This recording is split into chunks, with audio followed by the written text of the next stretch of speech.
खुतबे जुमा का तर्जुमा व मफहूम कुरान और हदीस की रोशनी में शब क़द्र और सदक़ा फ़ित्र। आज का खुतबा शब क़द्र और सदक़ा फ़ित्र के उन्वान पर कुरान और हदीस की रोशनी में दिया जाएगा, जिसका उर्दू तर्जुमा व मफहूम पेश किया जा रहा है। आप हजरात खूब गौर से सुने। रमज़ानुल मुबारक की रातों में से एक रात शब क़द्र है, जो बहुत ही बरकत और खैर की रात है।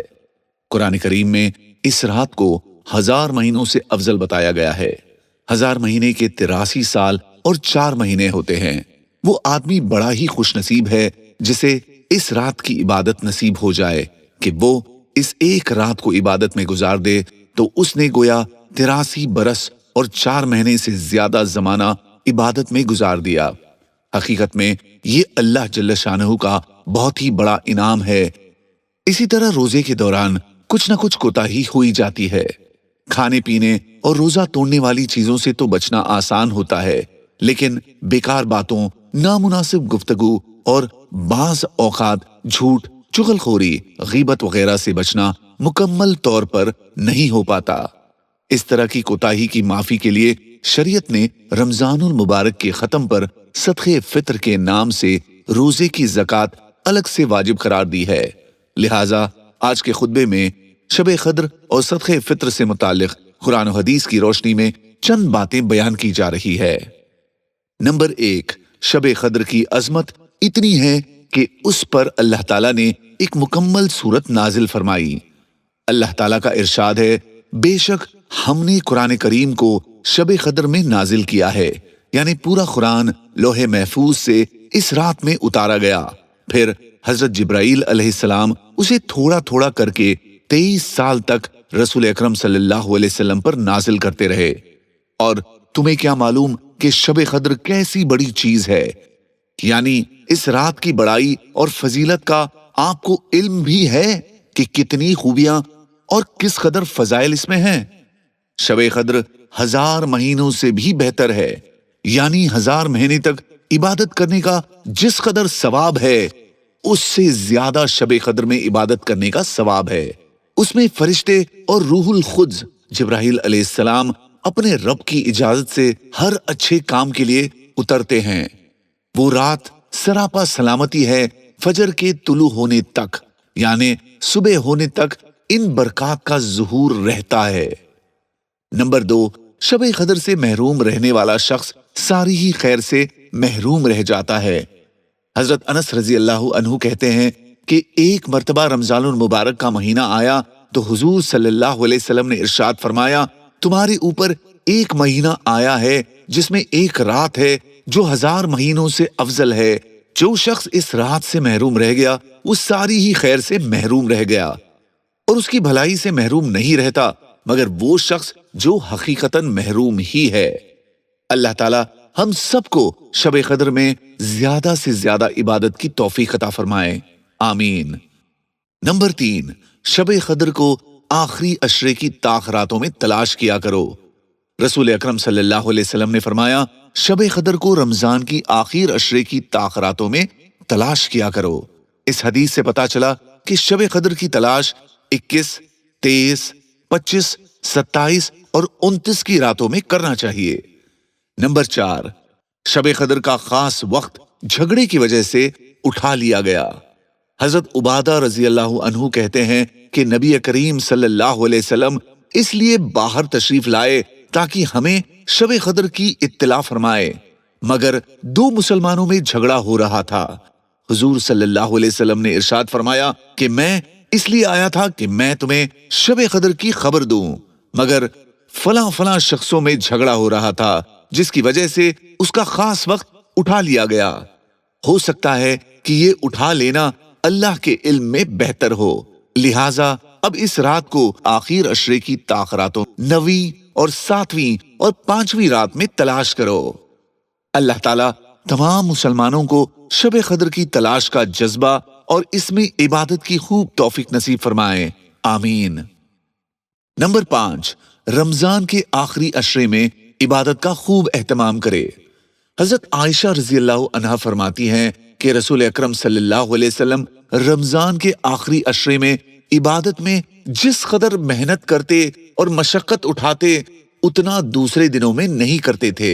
एक दूसरी रिवायत में हजरत आयशा रजी अल्लाह अन्हा फरमाती हैं, जब रमजान का आखिरी अशरा शुरू होता तो रसूल अकरम सल्लल्लाहु अलैहि वसल्लम कमर कस लेते और रातों को जगकर पूरी रात इबादत और जिक्र दुआ में मशगूल रहते और अपने घर वालों को भी जगाते ताकि वो भी इन रातों की बरकत में हिस्सा लें।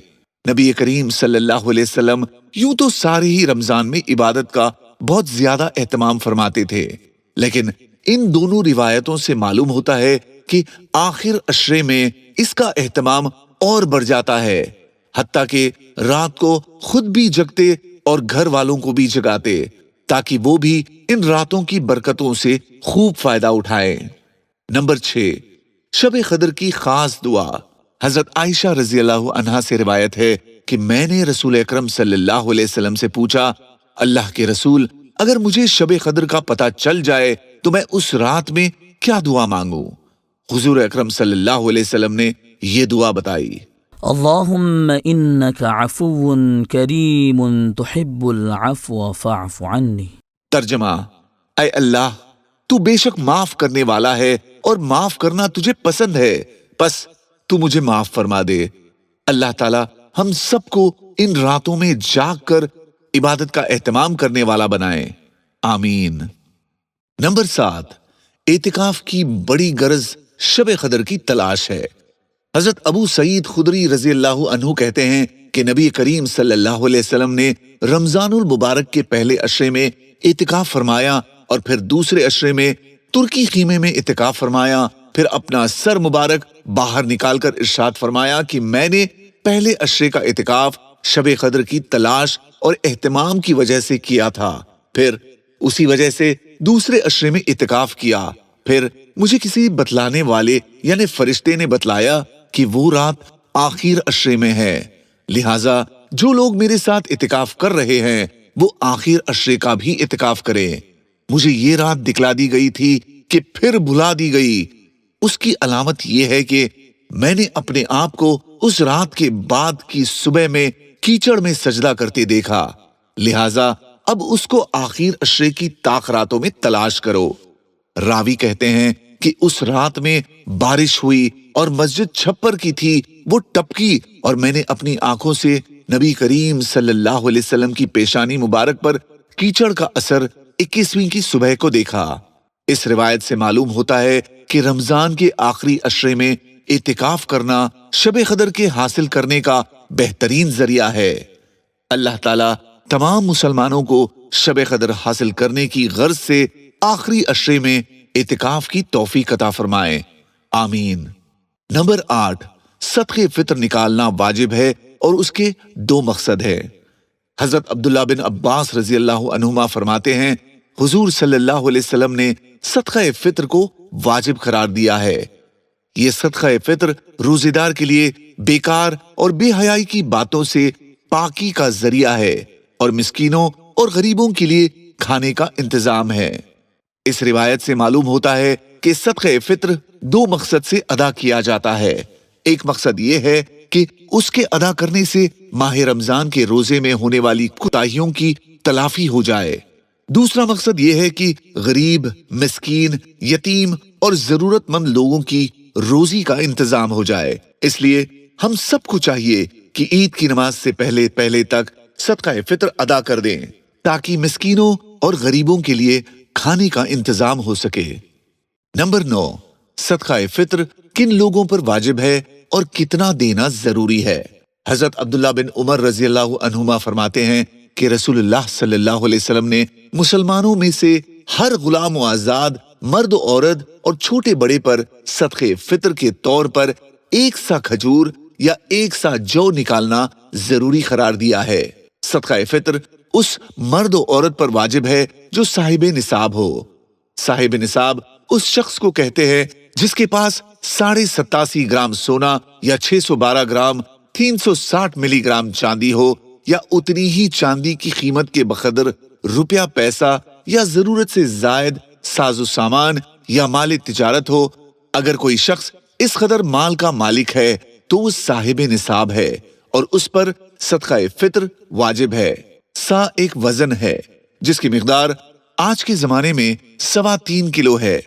اگر جو، کھجور یا کشمش سے صدقہ فطر ادا کرنا ہو تو 1 سا یا 3.25 کلو کے بقدر نکالنا واجب ہے، اور اگر گیہوں سے نکالنا ہو تو تقریباً 1.25 کلو، جس کی قیمت تقریباً 70 روپے ہے، نکالنا واجب ہے۔ صدقہ فطر میں ان دونوں میں سے کسی ایک کی قیمت بھی دی جا سکتی ہے۔ آج کل نصف سا گیہوں کے اعتبار سے صدقہ فطر کی مقدار بہت کم بیٹھتی ہے، جو مالداروں کے لیے کوئی حیثیت و اوقات نہیں رکھتی۔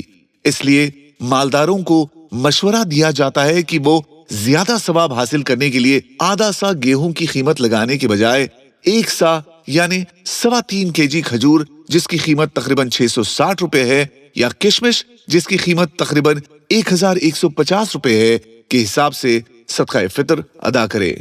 اس میں ان کو ثواب زیادہ ملے گا اور غریبوں کو نفع زیادہ ہوگا۔ اللہ تعالی ہر صاحب نصاب کو صدقہ فطر ادا کرنے کی توفیق بخشے، آمین۔ نمبر 10، صدقہ فطر نماز عید سے قبل نکالنا چاہیے۔ حضرت عبداللہ بن عمر رضی اللہ عنہما فرماتے ہیں کہ رسول اللہ صلی اللہ علیہ وسلم نے ہمیں صدقہ فطر نماز عید سے پہلے ہی ادا کرنے کا حکم دیا۔ چنانچہ خود عبداللہ بن عمر رضی اللہ عنہما 2-3 دن پہلے ہی صدقہ فطر ادا کر دیا کرتے تھے۔ صدقہ فطر کا مقصد چونکہ غریبوں کی مدد اور عید کے لیے ان کی ضروریات کا انتظام ہے، اس لیے عید کی نماز سے پہلے صدقہ نکال دینا چاہیے، بلکہ عید سے کچھ دنوں پہلے ہی ادا کرنا بہتر ہے، تاکہ غریب لوگ بھی اپنی ضروریات کا انتظام کر کے عید کی خوشیوں میں شریک ہو سکے۔ آج کا عربی خطبہ، جس کا اردو ترجمہ و مفہوم شب قدر اور صدقہ فطر کے عنوان پر قرآن و حدیث کی روشنی میں پیش کیا گیا ہے۔ اب آپ کے سامنے اس کا مختصر خلاصہ پیش کیا جا رہا ہے، لہٰذا خوب غور سے سنیں۔ شب قدر 1000 مہینوں سے بھی بہتر ہے، اس لیے ہر مسلمان کو چاہیے کہ وہ اس رات کو پانے کی ہر ممکن کوشش کرے۔ آپسی لڑائی جھگڑوں کی نحوست سے اس کا خاص وقت اٹھا لیا گیا۔ رمضان کی 21، 23، 25، 27 اور 29 کی راتوں میں شب قدر تلاش کرنی چاہیے۔ شب قدر سے محروم رہنے والا شخص سارے ہی خیر سے محروم رہ جاتا ہے۔ صدقہ فطر ہر صاحب نصاب پر واجب ہے۔ اس کی مقدار کھجور، کشمش یا جو میں سے تقریباً 3.25 کلو اور گیہوں میں سے تقریباً 1.25 کلو ہے۔ یہ صدقہ فطر عید کی نماز سے پہلے ادا کر دیں، کیونکہ اس کا مقصد روزوں میں ہوئی کوتاہیوں کی تلافی اور غریبوں کی روزی کا انتظام ہے۔ اللہ تعالی ہم سب کو اور ادارے دینیات میں خدمت انجام دینے والوں کو دینی کاموں کے لیے قبول فرمائے اور دنیا و آخرت دونوں جہاں میں بہتر بدلہ عطا فرمائے، آمین۔